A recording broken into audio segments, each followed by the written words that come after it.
teman-teman, ketemu lagi di walking vlog saya. Ini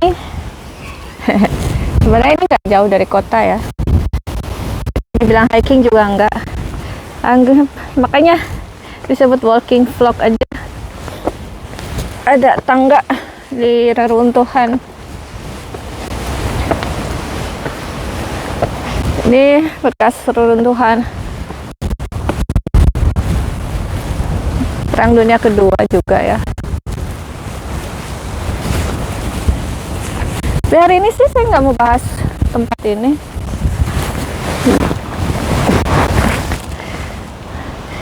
Nggak mau bahas tentang sejarah juga. Masih yang itu topik itu ditunda dulu, masih sedang dipelajari. Saya malah mau bahas, baru-baru ini kan ada berita tentang properti di sebuah kota di Swedia yang namanya Götene. Kota kecil ya, bukan kota besar. Yang dijual cuma 1 kroner alias Rp1.500 per meter persegi. Apakah berita itu benar? Dan kenapa? Kalau benar, kenapa bisa sampai begitu? Kita bahas nanti. Kita lihat dulu pemandangannya. Ini saya mau kasih lihat Götene ada di mana. Sebenarnya lokasinya nggak terlalu terpencil ya. Kalau terpencil mungkin agak di pedalaman sini-sini. Tapi kita lihat ini Götene itu ada di antara 2 kota terbesar di Swedia. Jadi bisa kalau naik mobil sendiri itu mungkin 4-5 jam ke Stockholm, ibu kotanya Swedia, atau kurang dari 2 jam nyampe ke Göteborg. Itu kota terbesar kedua di Swedia. Ini Götene,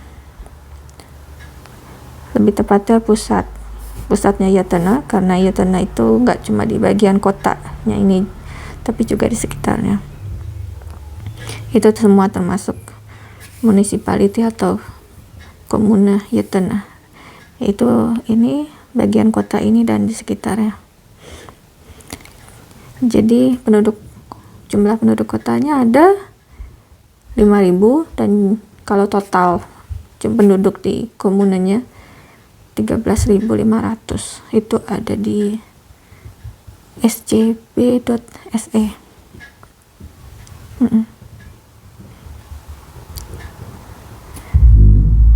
Dan lokasinya juga bagus untuk pariwisata sebenarnya ya. Pariwisata ala Skandinavia, jalan-jalan melihat alam. Karena ada lokasi di dekat Danau Vänern. Nih, saya belajar bahasa Norwegia bukan Swedia, jadi mungkin pelafalannya salah. Dan ini danau terbesar di Uni Eropa. Jadi ada banyak lokasi yang bagus buat hiking di sekitar sini. Masuk daerah Kinnekulle ini ada banyak titik-titik untuk hiking. Ada pemandangan di sini. Ada lagi di sini. Tuh ada daerah camping, daerah cagar alam. Ya, jadi kalau suka berpetualang di alam, ini lokasi yang oke sih. Lalu kalau mau kesini kan setengah jam ya naik mobil. Kalau mau agak jauh sedikit bisa ke Kastel. Berapa harga rumah di Swedia itu ya, kita cuma bisa kira-kira ya. Kalau rumah yang kecil banget bisa 1 juta kroner, sekitar 1 juta kroner. Itu berarti 1,5 miliar rupiah. Kalau rumah yang kecil aja mungkin sekitar 2 juta kroner atau 3 miliar rupiah. Dan seterusnya. Tadi saya udah cek ke website komune Yotana langsung gotana.se. Jadi ada 20, masih ada cukup banyak ya yang tersisa belum terjual. Masih ada 24 lahan. Oh ya, 5 di area sentral, berarti sekitar sini. Lalu sisanya ada di daerah sekitar, daerah pinggiran. Misalnya di sini Lundsbrunn ini ada 8. Coba kita lihat perumahan di sini seperti apa. Ya, kira-kira seperti ini.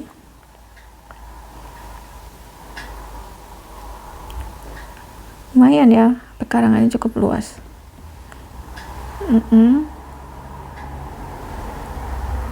Ada juga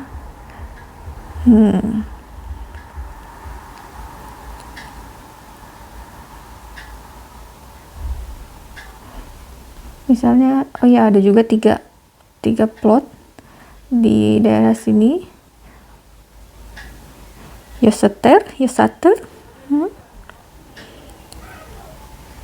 Ada jalur bisa, lumayan.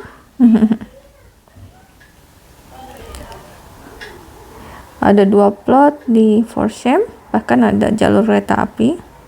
Ya, jadi nggak terlalu terpencil ya. Ada museum, ada gereja. Ini gereja.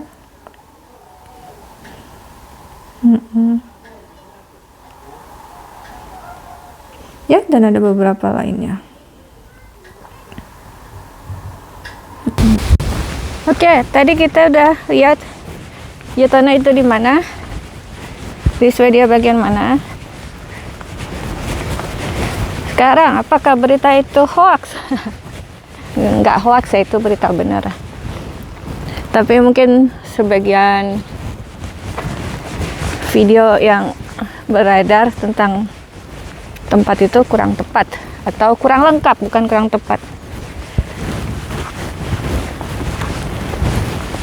Jadi udah saya baca-baca, cari infonya.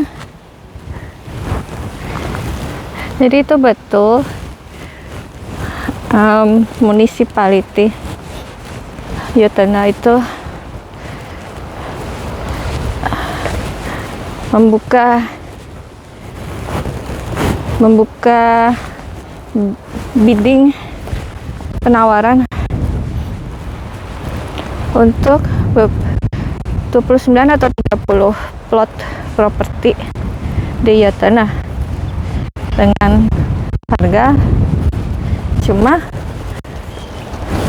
1 krona Swedia untuk setiap per meter perseginya. Untuk setiap meter perseginya. Nah, satu lahannya itu berkisar antara 700 sampai 1200 meter persegi. Di 1 krona Swedia itu hari ini sekitar 1550 rupiah. Anggaplah 1500 biar gampang hitung, toh naik turun. Jadi satu rumahnya itu bukan satu rumah ya, satu properti, satu lahan antara 1 juta ya, 1 sampai 2 juta. Betul kan? Iya betul, murah ya. Tapi ada syaratnya. Jadi aduh ketiup angin. Jadi untuk kalau kita beli lahan itu, kita harus membangun rumah di lahan itu dalam waktu 2 tahun. Kalau tidak, lahannya otomatis kembali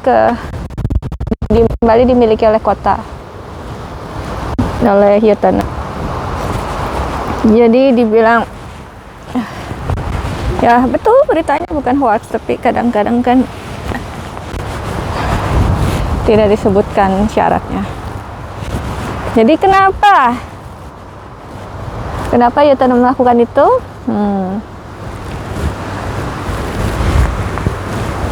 Ya kita bahaslah, pindah tempat lagi ya. Agak susah soalnya kalau ngomong sambil turun itu tuh.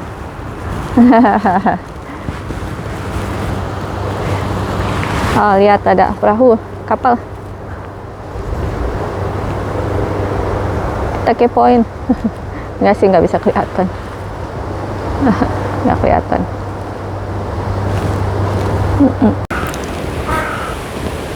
Nah, kenapa guys Yatana banting harga jual lahan-lahannya sampai semurah itu? Jadi mereka mulai khawatir kekurangan penduduk. Sekarang pun mereka udah pas-pasan penduduk ya, bisa dibilang pas-pasan karena masih berfungsi gitu kotanya dan desa-desa di sekitar ya. Tapi ya masalahnya kan beberapa tahun terakhir ini udah mengalami penurunan, populasinya udah mengalami penurunan. Jadi yang sampai tahun 2020 kalau nggak salah ya, di Yatana itu masih naik sedikit-sedikit, lalu trennya mulai terbalik, malah turun sedikit-sedikit. Ditambah lagi yang warga yang keluar dari Yatana itu, populasinya turun tuh bukan cuma karena kelahiran rendah ya, tapi juga karena warganya meninggalkan Yatana, pindah dari Yatana ke kota lain. Misalnya di dekat situ ada kota Gothenburg. Mungkin teman-teman taunya Gothenburg. Itu cuma 2 jam perjalanan. Naik kurang dari 2 jam malah kalau nyetir. Kalau naik kendaraan umum agak lama ya, 4 jam lebih.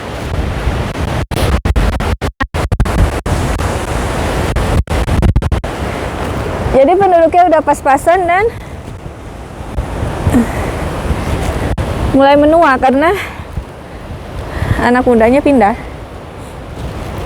Jadi di Yatana masih ada pendidikan sampai SMA, masih ada. Untung masih ada ya, padahal kalau di kota kecil ya kadang-kadang tuh SMA nggak ada, harus sekolah di kota besar. Tapi setahu saya sih masih ada SMA di Yatana. Lalu kalau semakin berkurang kan lama-lama sekolah-sekolah ini mesti ditutup ya. SMA-nya cuma 1. Maksudnya sekolah-sekolah dari TK sampai SMA.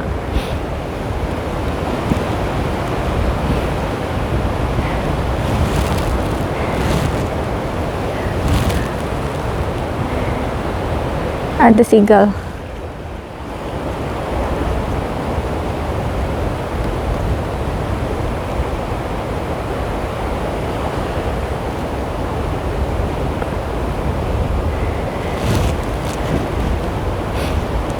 Jadi pemerintah kota Yatana berpikir untuk memancing pertumbuhan penduduk. Mungkin ya sebenarnya mereka nggak berharap banget. Hai.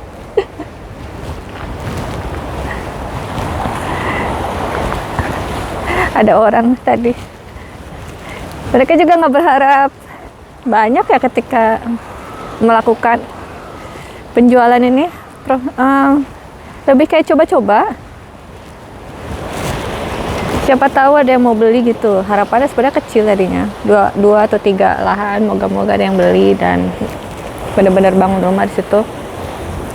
Lalu dengan kekuatan TikTok, ya takdir ya, tapi melalui TikTok, jadi viral berita bahwa Yatana ada lahan properti ya, bukan rumah, ada lahan murah di Yatana. Negara-negara itu yang tadinya penjualannya bukan penjualan, orang yang ngebid, menaruh bidding apa ya bahasa Indonesianya, Itu dari yang tadi ya cuma sedikit jadi yang tertarik banyak. Tapi banyak yang tertarik dari luar negeri. Kalau dari Swedia kan mereka sudah mengerti tata caranya, syarat-syaratnya apa, dan biasanya juga ya udah nggak perlu nanya-nanya banyak gitu. Nah, yang dari luar negeri ini nelpon dulu karena kan belum tahu caranya, apalagi yang dari luar Eropa ya, dari luar Uni Eropa itu mereka nelponin kantor wali kota dan katanya yang angkat telepon tuh cuma ada 2 orang. Kewalahan karena nelpon banyak banget. Jadi kan lalu itu dibuka nawarannya, udah sempat ada yang nggak tahu berapa total yang lahan yang udah terjual ya, tapi 4 di antara yang terjual itu terjual dengan ya itu harga 1 krona per meter persegi. Kita duduk.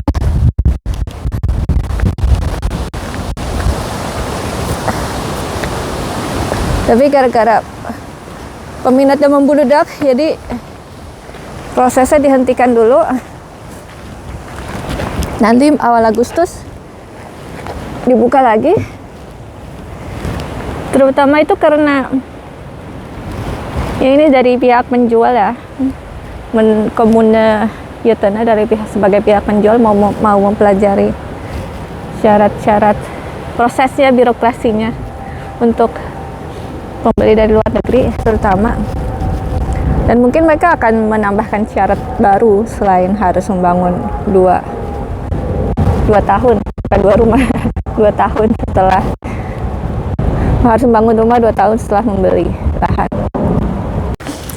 Ya, saya jadi cerita ngelantur kemana-mana tadi. Balik ke kenapa. Tadi saya mau cerita apa yang terjadi. Kita balik ke kenapa. Yaitu pemerintah Götene ingin merangsang perekonomian dan pertumbuhan penduduk karena keduanya berkaitan. Ya Allah, nanti turunnya takut. Ya pelan-pelan deh.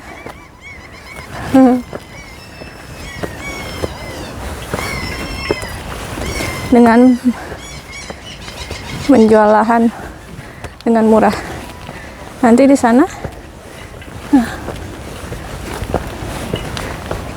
sana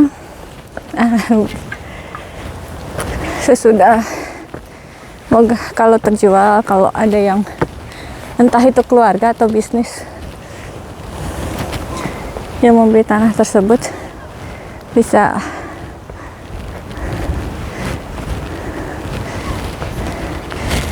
memacu perekonomian di sana atau pertumbuhan penduduk. Karena pertumbuhan penduduk sana tadi kita udah bahas ya, udah minus. Di Swedia pun secara umum itu udah di bawah replacement rate. Jadi ada yang namanya total fertility rate.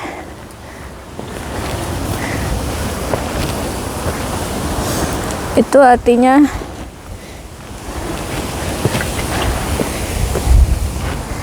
jumlah anak yang dimiliki oleh setiap wanita. Rata-ratanya di Swedia itu 1,5. Ini udah saya cross check di scb.se, semacam badan pusat statistiknya Swedia. Di Norwegia lebih rendah lagi, cuma 1,4. Finlandia lebih rendah lagi, 1,3. Yang data Finlandia saya belum cek ya. Data Norwegia udah saya cek di ssb.no. Saya jadi iseng-iseng juga sekalian melihat-lihat 2 dokumen ini. Tadi udah saya kasih lihat ya 2 penelitian pertumbuhan penduduk, tapi kayak laporan sih satunya. Jadi untuk pedesaan di Norfolk itu sampai tahun 2040 masih diperkirakan ada pertumbuhan sedikit, tidak untuk semua desa ya, tapi untuk rata-rata desa.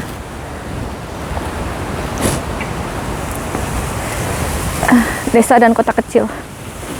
Sementara untuk populasi keseluruhan, saya cuma nemu Norwegia sampai prediksinya tuh sampai 2050 masih ada pertumbuhan.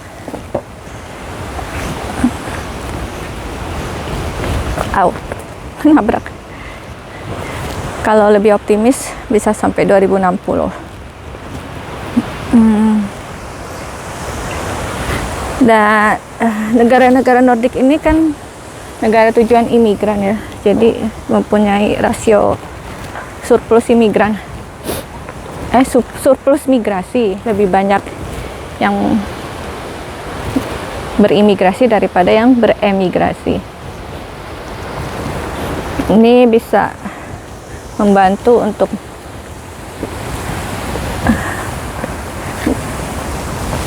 mendapatkan tenaga kerja muda yang diperlukan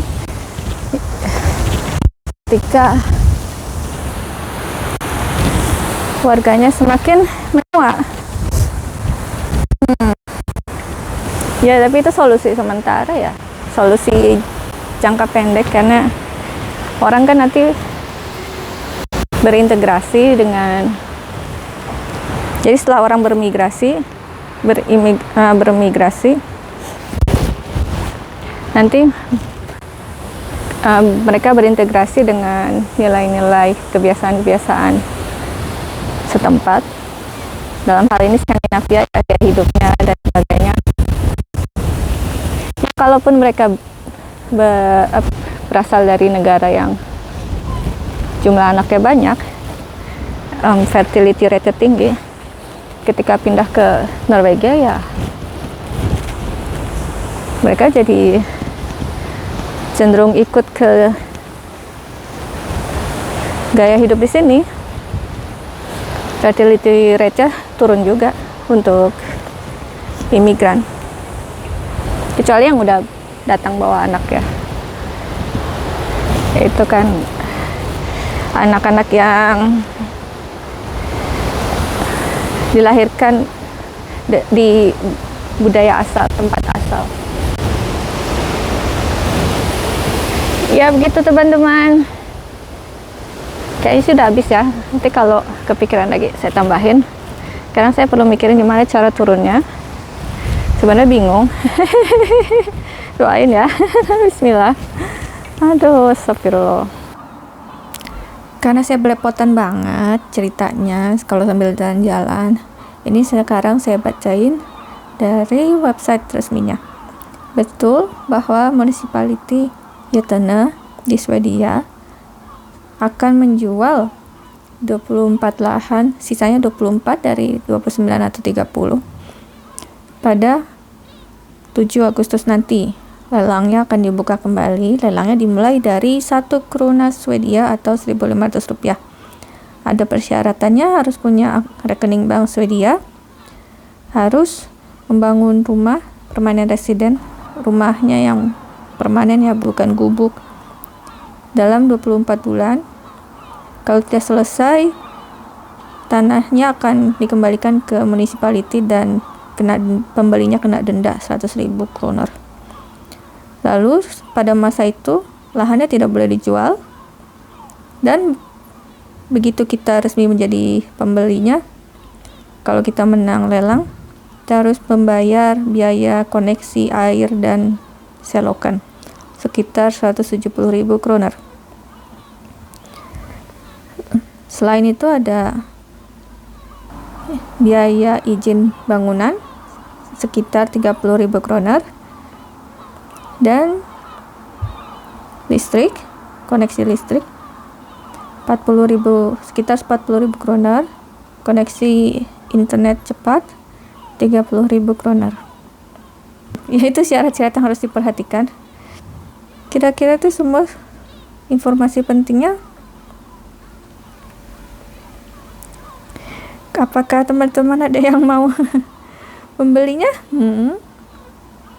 Ringkasan kenapa municipality Yatana, Komune Yatana melakukan ini ya untuk merangsang pertumbuhan konstruksi perumahan, juga tentu saja manusia yang menghuni perumahan, dan dengan demikian mereka memiliki lebih banyak warga itu bayar pajak, sebagian pajak masuk ke komune ya, nggak semua pajak masuk ke negara, dan demikian komune bisa menjalankan fasilitas-fasilitas yang ada di komune seperti sekolah, fasilitas komersial seperti supermarket juga tertunjang karena penduduknya ada lebih banyak. Begitulah. Tadi ada yang tertarik untuk menjadi warga Gotland di Swedia. Ya, sampai di situ dulu kawan-kawan. Udah lihat kapal. Ini karena saya tinggal di kota pesisir, jadi ada banyak yang punya kapal seperti ini. Ya, sampai jumpa lagi di jalan-jalan berikutnya. Bye-bye.